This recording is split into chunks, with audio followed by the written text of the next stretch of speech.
This week, Mike Bellody.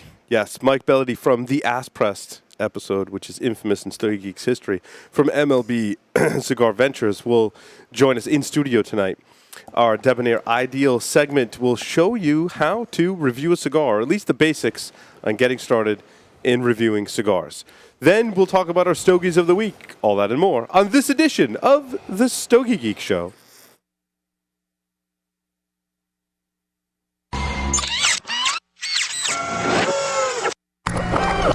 This is a Security Weekly production. Broadcasting live from Villiger North American Studios, it's the show where cigars burn slow, ashes fall fast, and cocktails flow steady. It's the Stogie Geek Show.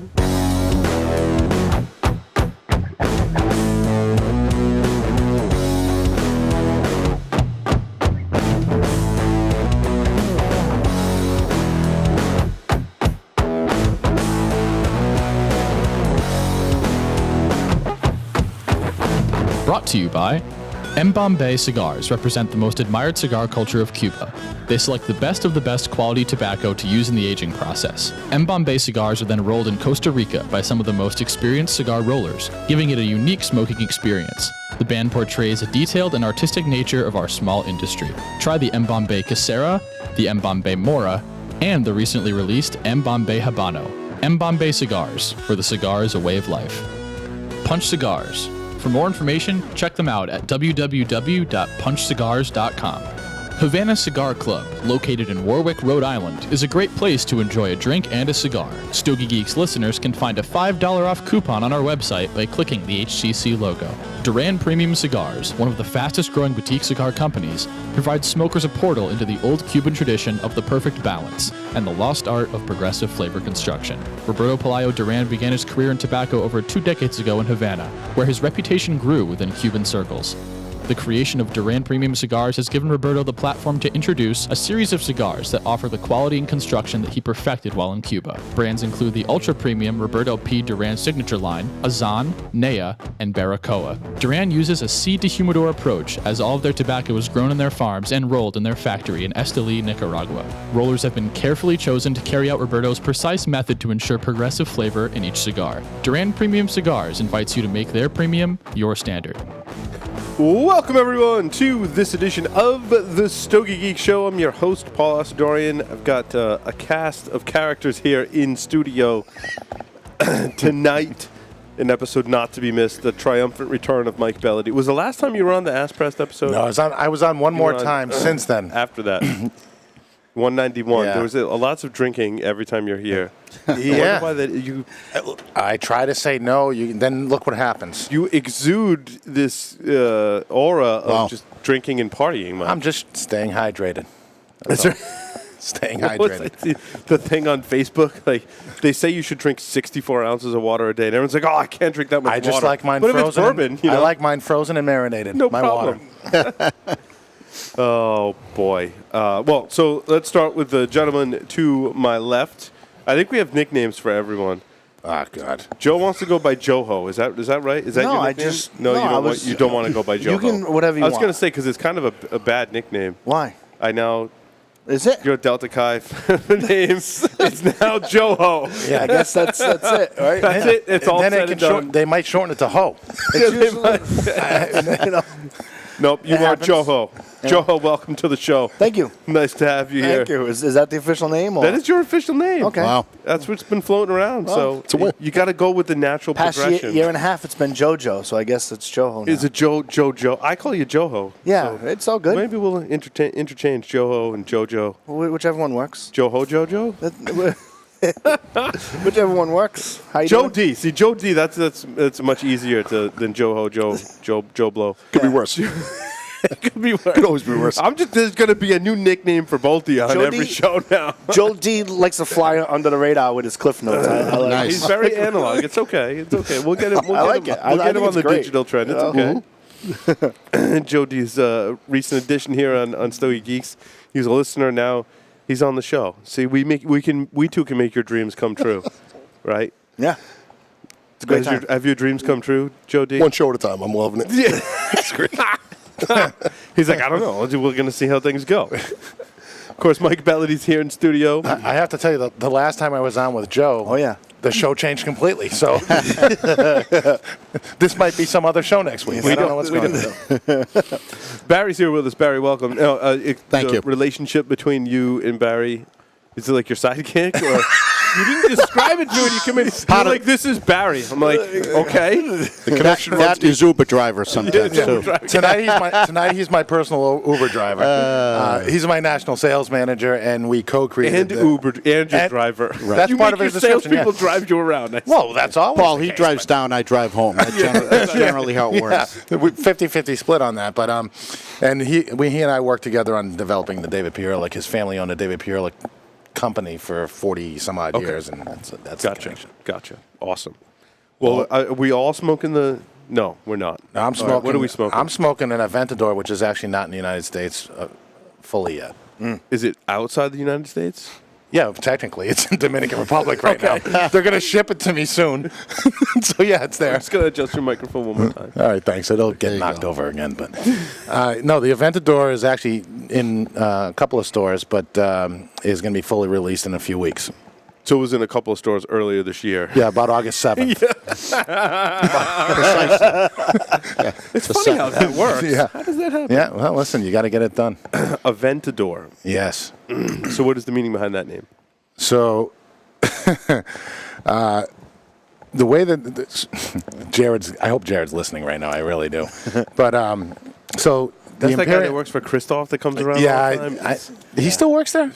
They haven't gotten rid of him yet. That's amazing. No, so the Aventador is actually a Mura fighting bull, much like the Islero was, and Yes. they were also the names of some very popular Lamborghinis. The Aventador still exists, and Imperia. Oh, is so an you have Italian one, city. and that's why you named it after one of your cars. You know, someone else said that. I said, no, actually, no. I don't have one. The only thing Aventador I can afford is this cigar, actually. That's right. So, Well, no. you have a whole bunch of them right now. I have like bunch. thousands of Aventadors. Thousands. Well, that's good. So tell us about the blend. So this is this has got a lot of different. It's a very complex cigar. This has got an Ecuadorian Habano wrapper. It's got 4 tobaccos in the filler. 2 different criollos from the Dominican. It's got a little bit of Pennsylvania broadleaf in it, and it's got a lot of Piloto Cubano in it. Nice. And it's got a Criollo 98 binder. So it's a medium to full. It's going to be sort of for those folks that have smoked the Ehrlich. It's kind of a peppery stick right off the bat, and then it evolves into this great flavor bomb. This is going to be, and then my Imperial lines that are not very peppery at all. Mm-hmm. This is sort of in between on the peppery scale, but it's very complex smoke. Awesome. A lot of flavor. So, like strength-wise, when people are coming to do the line, right, from all of your different cigar offerings, like where do they start? Like from I don't want to say weakest, right, but in terms of strength-wise, Right. Like how does it go? Because the Ehrlicher's Medium to strong. full, yeah, it's Medium pretty to full. Yeah, so I would say it's the blue label, which I call the Imperia. the original Imperia is a straight medium-bodied cigar with a lot of flavor, but it's not full-bodied by any stretch. Then you can move We up. get the flavor part. You don't oversell it. Yeah. So none of my cigars have that much flavor. And then I would say that the Islero and the Ehrlich are similar in strength profile, but the Islero is very mild in the pepper spice department. It's more naturally sweet. The Ehrlich has some more Nicaraguan tobacco in it, so it gets a little bit more of that pepper on your palate. And then this one's going to be somewhere between, say, the Islero and in the same strength profile, but in terms of the pepperiness and spiciness, somewhere between the Islero and the Ehrlich. Now, in terms of who you worked with to develop all 3 of your lines, the Imperia was Quesada. Yep. And the Islero was All of Ernesto. No. All the Ehrlich was Ernesto. The Ehrlich was Ernesto. Yeah, so okay. all of anything that says Imperia on it, which is the original blue label, the Islero, and the Aventador is all Quesada. I worked with Quesada on that. So this was your one-off with Ernie. Yeah, we've got 2 off and 3 off hitting the market nice. within the next 6 months in a full way. Those also hit the market on August 7th, but we're going to fully release them. Well, that's great. Yeah, That's awesome. trying to keep busy. So how did we talk about the Ehrlicher the last time you were on the show? Yeah, you weren't on the show that time. Oh, well. I don't know what I ever did to you. I don't know what happened. I don't remember. Yeah. Because I wasn't here. Yeah, you weren't here. So Coop did the show, and Mel Shaw was on that show too. I think Skyped in. That's when I had my son. Was that about 8-9 months ago? Yeah, something. It was right not long Last June. before Last the June. trade show. So yeah, that's about right. Yep.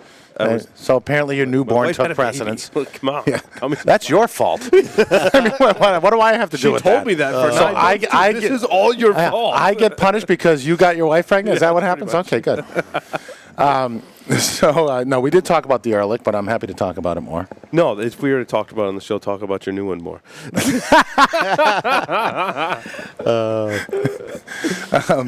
So did I tell you it has a lot of flavor? You did. So just want to make sure we're clear on that. They all have lots of flavor. So Mike and I just laugh like two little schoolgirls all the time. I apologize to the audience. Oh, God. There is something funny. We just don't know what it is. yeah, yet. I don't. it's the old-fashioned. No, what I do is basically my philosophy is this. I want to work with legends in the industry. I've worked with in the past cigar life. I worked with Pepin and Jaime Garcia on a couple of blends, and then I went with Quesada with the Imperial lines and Ernesto Carrillo with the Ehrlich line. And the idea that I like to incorporate to all my blending processes, work with some of the best folks that have ever made cigars in the industry, but then get them out of their comfort zone a little bit. Because I think that a lot of blenders sort of fit within this sort of tight bandwidth, if you will, oftentimes. And so oftentimes you can smoke a cigar and say, I taste Quesada in that cigar, or I taste... So you're saying they're one-dimensional. That's not at all what I'm saying. That's not at all what I'm saying. And I will say this, the blenders that I've worked with have forgotten more about tobacco than I'll ever know, so that's why I like working with them. But I also want to stretch what we normally do. So we ended up with a completely different cigar when I was blending the Islero.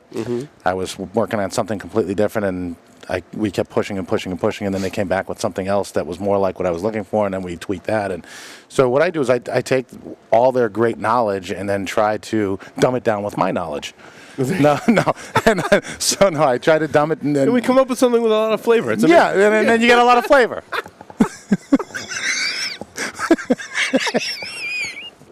And then I come on the show and you give away all my profits. It's great. Pretty much I give away all your cigars. Apparently everyone listening is going to get a free cigar today.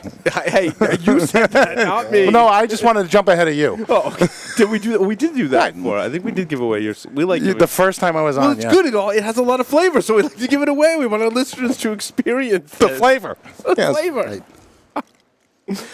Oh boy, it's early too. We just started. We haven't even had a commercial break yet. We just started. But no, so I try to push them out of their comfort zone and get them to do things that are in line with what they do very well, but stretch them a little bit. And so, how do you do that? Are they pulling from tobacco like that they've got? Like I know Ernie, for example, has that Ernesto's Humidor, which I love. The aging room you're talking about, right? No, the thing he came. Oh, the actual yes, with the three different wrappers. Yes, and someone that works there was telling me that basically the story goes, he's like, well, you know, it's like in your personal humidor, you've got all these like different blends. He's like, what are those? Like, let's smoke some. And he was like, he smokes them. He's like, these are good. Like, you should let other people smoke them. Why are you keeping them for yourself? But so do people of that stature in the industry, do they keep cigars to themselves, or do they just have such a high standard that they don't want to let them out? Because it kind of sounds like that's the situation you're in with, the Quesadas and with Ernie is like, I get them to like bring some of this new stuff to light. So is that like tobacco that they have? Is it blends that they have, or like what's the process like? Well, there's a couple of ways that you can go about it. 99% of the time, they're going to use tobacco they already have. Now, they will go get tobacco that you want them to get if you want to use something else. The price of that cigar is going to be significantly higher than if you use tobacco they already have. Okay, but you can do it. Like I went to Quesada originally, and I said, I want this wrapper, I want this binder, and I want this filler for the Islero. And they said, we don't use that kind of binder. We can so you get had the blend in your mind already? So I was working on a different blend. Yep. And I had this idea in my head. I guess I could just talk about it because I'm not going to ever use it again. But Quesada made a cigar called the España. Yeah, oh, yes. And that has a Arapiraca wrapper on it. Yep. And so I smoked that cigar, and I loved the flavor. And I had this idea in my head that the flavor of that Arapiraca wrapper with a very sort of strong, peppery Nicaraguan binder filler combination would be unbelievable. Mm-hmm. So I went to them and I said, I want to use that wrapper, and I want to use this binder, this filler combination from Nicaragua. And they basically said, we don't use Nicaraguan binder. We can get it, but we don't use it for anyone, so you have to now buy the binder. And I said, so we're going to use the Dominican binders, and we're going to move from there. So I did have it in my head, and then what happened was I couldn't get that cigar to the strength profile I wanted it. And I went down to the factory about a year and a half ago, and expecting a new iteration of that cigar, and Barry was actually with me. Right. And we walked into the conference room, and there were test blends on the table, and they clearly had a different wrapper on them. So I thought they brought out somebody else's test blends. And so I said, Hostos Quesada runs the Quesada factory, and I said, Hostos, are those my test blends? And he said, yes. I said, that's the wrong wrapper. He said, we couldn't do what you wanted to with that wrapper. Try these. And that's how the Isla Roja was born. Interesting. 4 attempts too? Which goes to they've forgotten more about tobacco than I'll ever know. Right, because they were like, your idea clearly didn't work, so we had to go a completely different direction. Listen, we're not going to become that dumb. We're going to do what we do well. No. Right. So no, they gave me 4 different blends, and we tried them, and then we tweaked from one, and we did a few things, and we came up with Barry, what's it like taste testing with Mike? That's the least. Interesting. Very interesting. Yeah. Listen, taste testing with me is not where the story is. I'm just. Actually, we sampled those blends that Hostess brought out, and they were all very good. Nice. So we started working from that and narrowed it down to one that we really liked, and we started working with it and tweaking it a little bit. And actually, that's sort of how the Aventador came about. The Aventador was going to be the Arapiraca, actually. So I put the Aventador on the back burner. I said, we're going to do the Isla Roja now, and we're going to use the Arapiraca wrapper on a later thing. And so, for reasons that we probably don't need to get into, we decided not to use the Arapiraca wrapper at all. And this was with Quesada. This is with Quesada as well. And so I go down to the factory, and I'm working on new bands and blends and this, that, and the other. And he gives me a cigar he goes, just try this. He goes, this is something I've been playing with.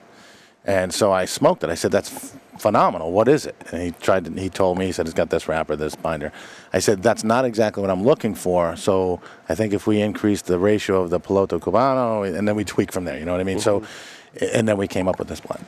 Well, that's really cool. Yeah, it's a fun process, actually. You get to smoke a lot of cigars. Well, yeah. That the factory pays for. It's phenomenal. Yeah. So what you want to do is, if you ever want to get in the cigar business, I think you're paying for me. You just don't know it. Trust me. It's in there. It's worked in there somewhere. The funny story is, I literally got back from Pro Cigar Festival yesterday after an all-nighter of playing poker and eating roasted pig and at the Quesada factory. We started playing poker at 11. You have a tough lifestyle, Mike. All right. Yeah, it's terrible. Actually, the healthiest part about the cigar business are the cigars. True. So we were playing poker, and they do a pig roast at the factory the day after Pro Cigar ends every year. And so I was at the factory, and this is the first time I smoked the actual boxed finished product, and I brought these back with me yesterday.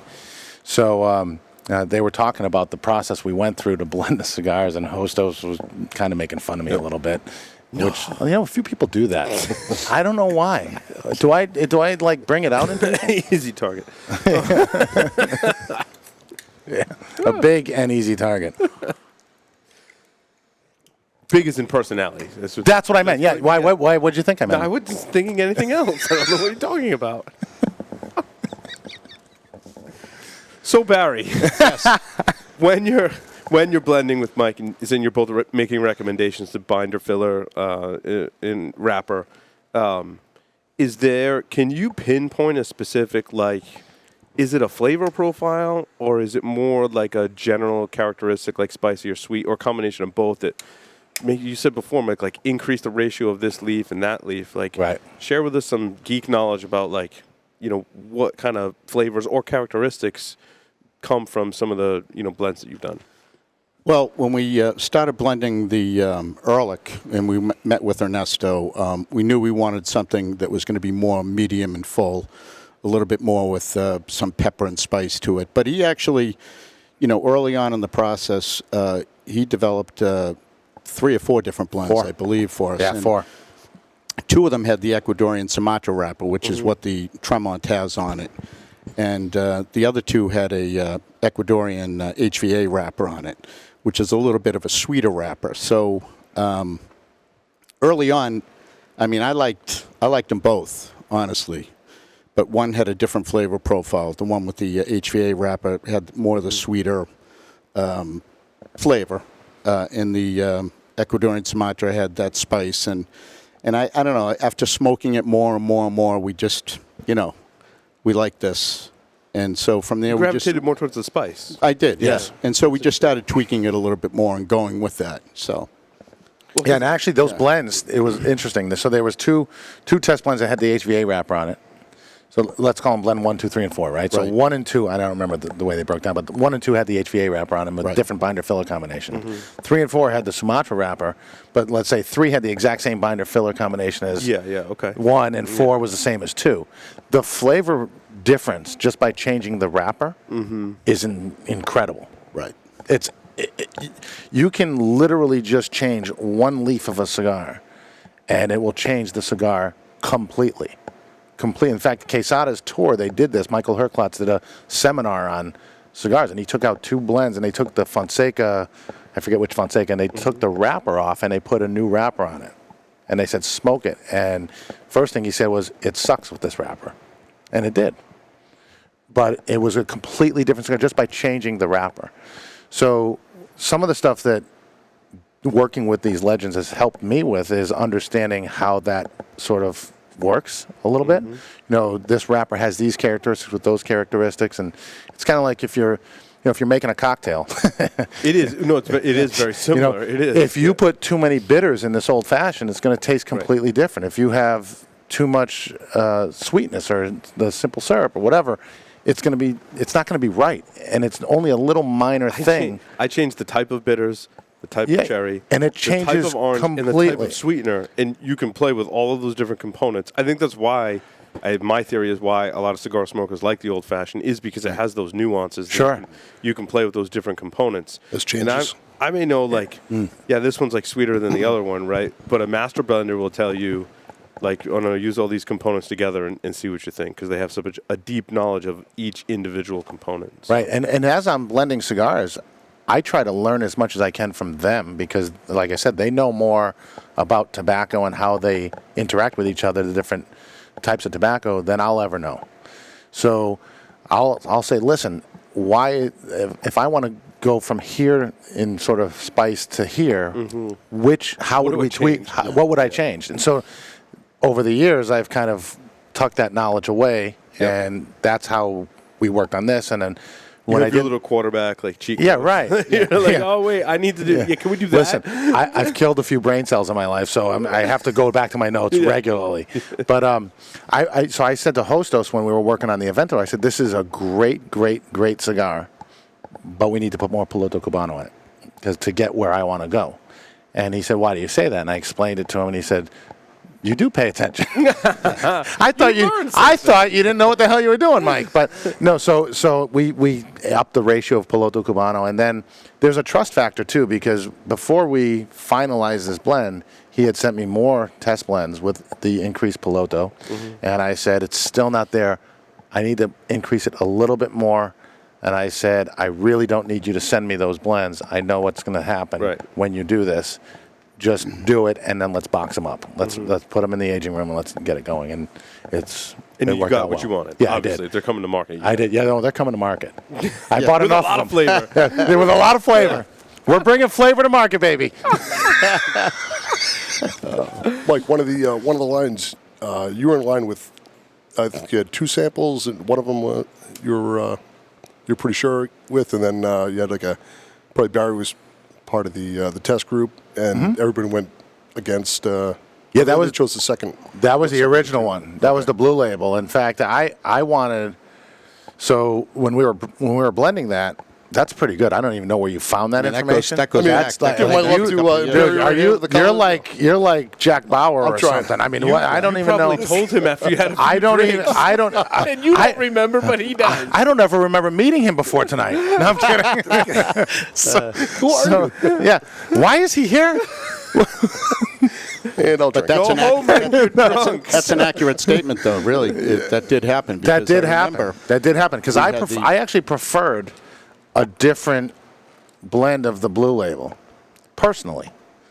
And everyone And else wanted something different? Not everyone, but the predominance of folks Isn't that said what you this made one. the Funtador? Is that No, the Fundo is the same blend. Okay. Smart people Just a like t- Barry and Joe D said. Yeah. you need to- you need to This go- was the original Blue The Label. original and- Blue Label. So I handed those out to a bunch of folks that I trust in the industry to smoke, and With Joe D, were you one of those people? vast. I think he was. You just don't remember. Yeah. He must have been just because like he tonight. smoked one. He helped you. You don't even Yeah, remember. he gets a portion of the losses on that cigar. It's great. So, Oh, wait. Is that not the Imperial we're talking about? no, it is. Oh, It okay. is. So, make a long story short, I ended up going with what most people wanted because it was my first blend with my own company, and I'm not making cigars for me. I'm making cigars for others that I have to like, obviously. But if most people prefer one blend over the other, and Could ride the numbers. I've got The to numbers. exactly right. I've got to provide what most people like, and I trusted these folks' palates, and I went with the blend they chose. Since then, I haven't done that, by the way. Since then, I've actually just kind of done my own thing and blended it. And Barry and I worked very closely, obviously, on the Ehrlich, and we had some feedback on that blend as well. And the blend we ended up going with was the one that most people liked, but also one that we had talked a lot about. And No, obviously when you're blending cigars, the size matters because that changes the ratio of the different fillers. It changes. I don't know if it changes placement, but placement, like you get to the second placement or whatever quicker right, Sure. in a shorter size. Sure. So how do you determine what sizes you want to bring to market? So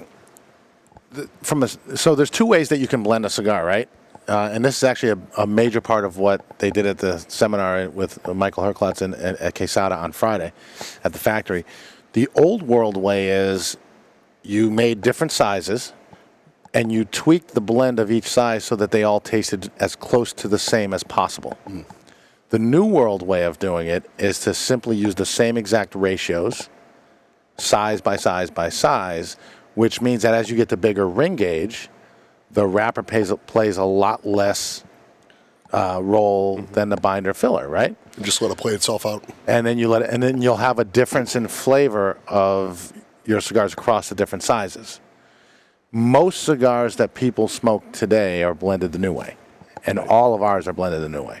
And so when you pick up a Churchill of the Ehrlich, for instance, and then you smoke the Robusto, Or the Gordo. or the Gordo, you're going to get a different experience. It's going to be in the same family, but they're not going to be the same. Whereas Manuel Quesada just came out, he's turning 70 this year in a couple months, a month and a half, and he came out with a Manuel Quesada 70th. And that one he blended for himself. It's for the market, too. It's a great cigar, by the way. And he blended it using the old way. And so each size is going to be very similar in flavor profile, but the sizes are different.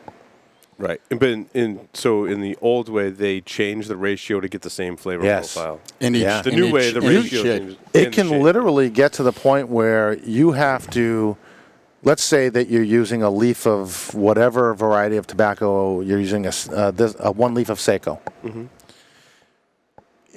You could change the size of that cigar and actually have to say we have to use Ligero or Viso, depending on if you're going up or down in size, of the same leaf to get the same flavor. Oh, I see. So That's the old way. that's the old way. The new way is you just use the same thing and you make the cigar Same bigger. percentages of filler. And then as the ring gauge gets bigger, the wrapper plays less of a role. And the the filler really plays a much larger role, more dominant role in the larger ring gauge cigars. So what we do is everything we do is using the new way. And like the best way to describe it is they're going to be similar but different at the same time. Whereas in the old way, you try to make them all the same. Now, if I were a tobacconist, I would want to use the old way. right? Because you run out of one size, you can sell a Correct. different size, and then Correct. And you can still get the same flavor profile. But virtually no. I shouldn't say that.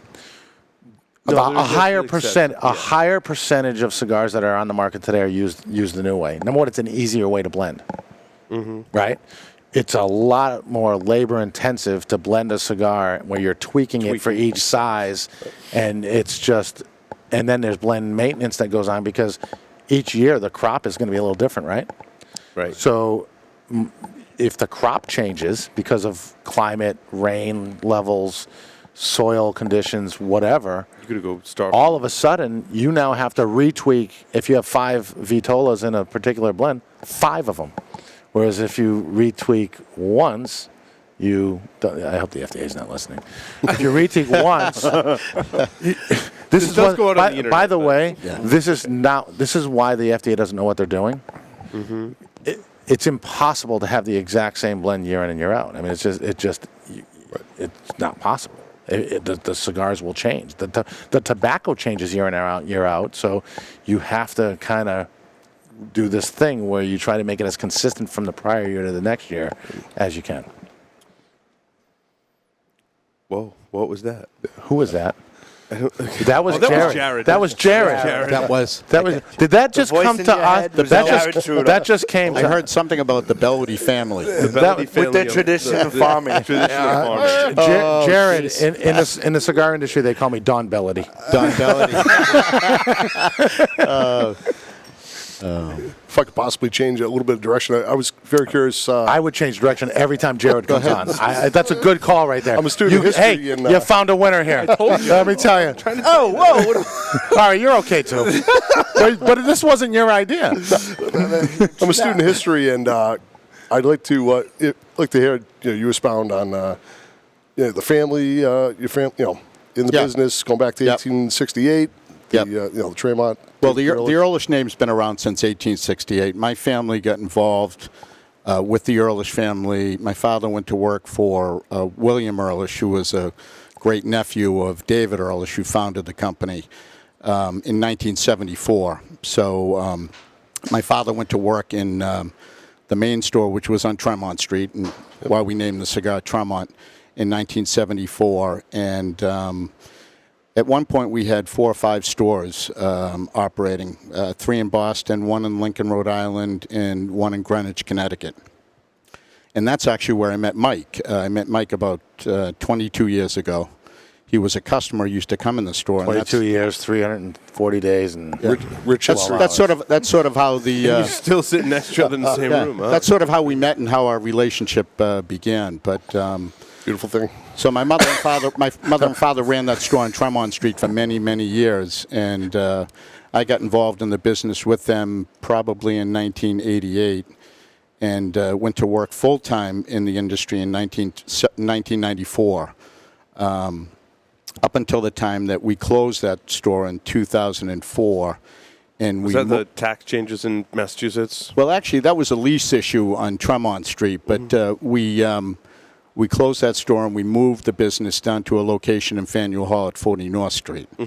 And we ran the business down there. We had a lounge with it as well. So we ran the retail during the day, and then the lounge was open through the evening. And up until 2013, again, I had a 15-year lease there, and at the end of that 15 years, the hotel decided to go in a different direction. So my brother owned a store and still owns a store over in Harvard Square called Levitt and Pierce, and they still sell a lot of the David Earlish brands, primarily pipe tobaccos. And so we moved all the mail order and just most of the business with him. And that's how I sort of started my relationship with Mike when he was launching MLB back in 2013. yeah. It's a nice nod to history, and pretty much the same logo with the exception of... The logo is well, now it has a cigar, but the original logo has a man with a pipe in it, because years ago the business was really tobacco and pipe smoking primarily, and it really, the whole cigar, and particularly the premium cigar market, didn't really evolve until the mid to late 1980s. So we just wanted to keep, the logo as true to the logo as we could. So we just altered it a little bit and took the pipe out and put a cigar in it. Yeah. Barry, why do you think that pipe smoking is not as popular as it used to be? Attrition.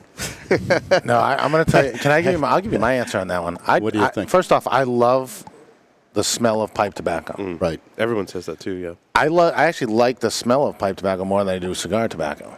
I hate cigarette tobacco smell, but I tried smoking a pipe.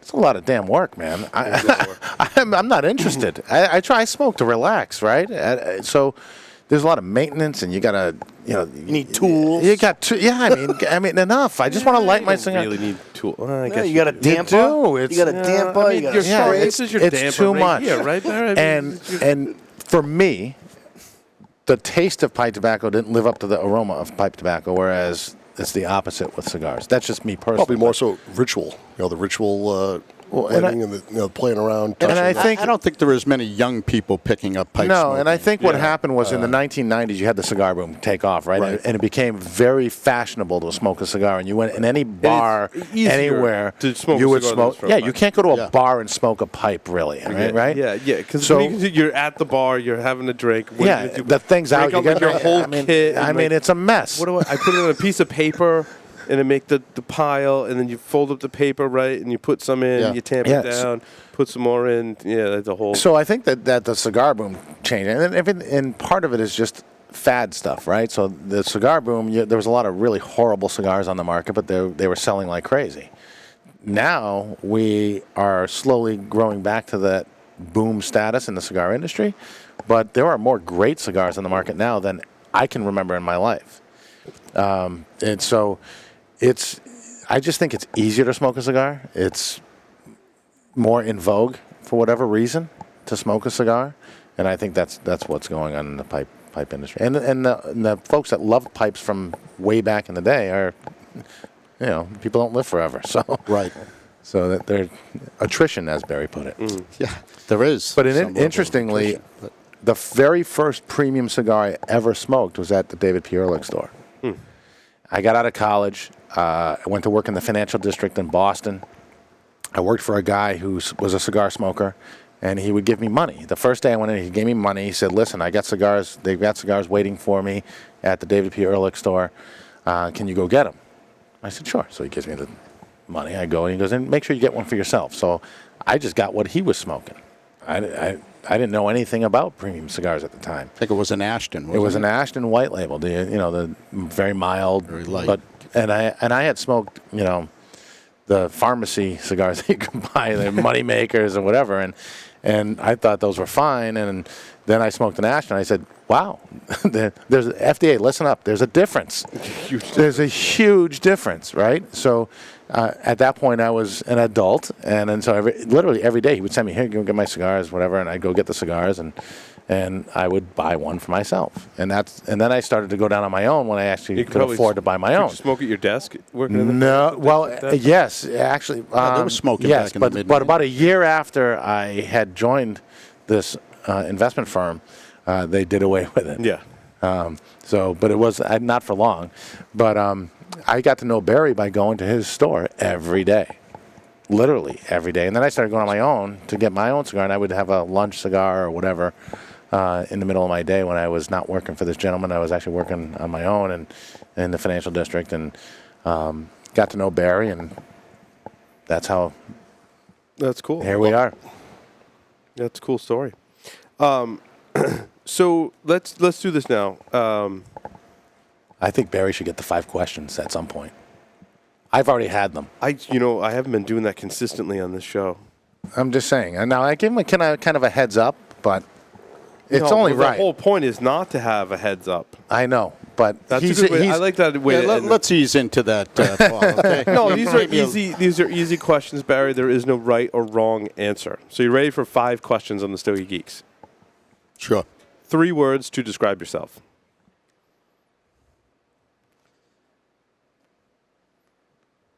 Not ready. Definitely not ready. Would be 3.